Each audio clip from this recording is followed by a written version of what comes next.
Slogan से चुनाव नहीं लड़ा जाएगा। रिप्रेजेंटेशन हमारी कॉन्स्टिट्यूंसी को कौन कर रहा है और हिमाचल की जो जनता है वो सर्वमान्य है। मैं समझता हूँ जो निर्णय लेगी वो सही होगा।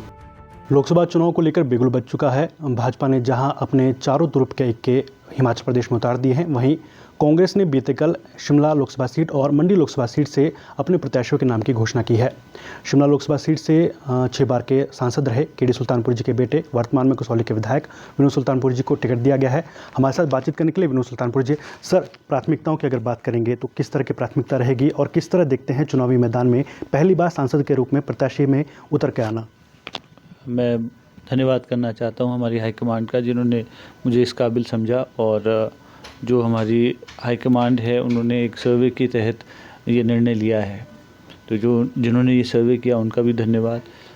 जो जिम्मेदारी आज मिली है उसके ऊपर हमें काम करना है, और चुनाव अब 1 जून को है, तो उससे पहले पूरी प्लानिंग करके आगे इलेक्शन में हमें अच्छे से लड़ना है। और मैं समझता हूँ पहाड़ी भाषा में जैसे बोले तगड़े होकर लड़ना है, तो उस तरह से हम चुनाव में जाने वाले हैं। शिमला लोकसभा सीट में एक भावनात्मक रिश्ता है आपके परिवार के साथ। किस तरह देखते हैं कि युवा चेहरे के रूप में आप जनता के बीच जाएंगे, तो कौन सी ऐसी प्रमुख बातें हैं जिनको आप रखने वाले हैं और चुनाव में एक मुद्दा उसको बनाने वाले हैं? देखिए, हम तो बहुत छोटे थे जब हमारे पिताजी सांसद बने, और 6 दफ़ा उन्हें हमारे शिमला सांसद क्षेत्र से अपॉर्चुनिटी दी गई, और इतना आशीर्वाद, इतना प्यार जो शिमला पार्लियामेंट के लोगों ने दिया हमारे, मैं कभी भी उसका मतलब मैं समझता हूँ मुझे बहुत मेहनत करनी है कि जो उन्होंने एक नींव रखी है और मेहनत की है उसके ऊपर हमें खरा उतरने की कोशिश भी करनी है, और उनके मार्गदर्शन को अपनाते हुए आगे बढ़ना है। जो लोग हमारे शिमला पार्लियामेंट की जो समस्याएं हैं, मैं उससे बहुत अच्छी तरह से अवगत भी हूं, क्योंकि मैं खुद किसान भी हूं।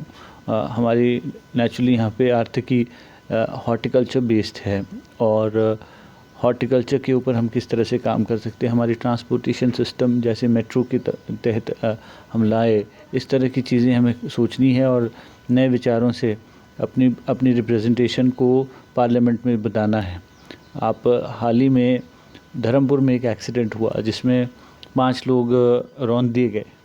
उसमें हुआ क्या कि जब मेरा ये असेंबली क्वेश्चन रहा कि ये जो लोग रोड पे चल रहे थे इनको रौंद क्यों दिया गया, कैसे रौंदे गए, क्योंकि वो सड़क में चल रहे थे।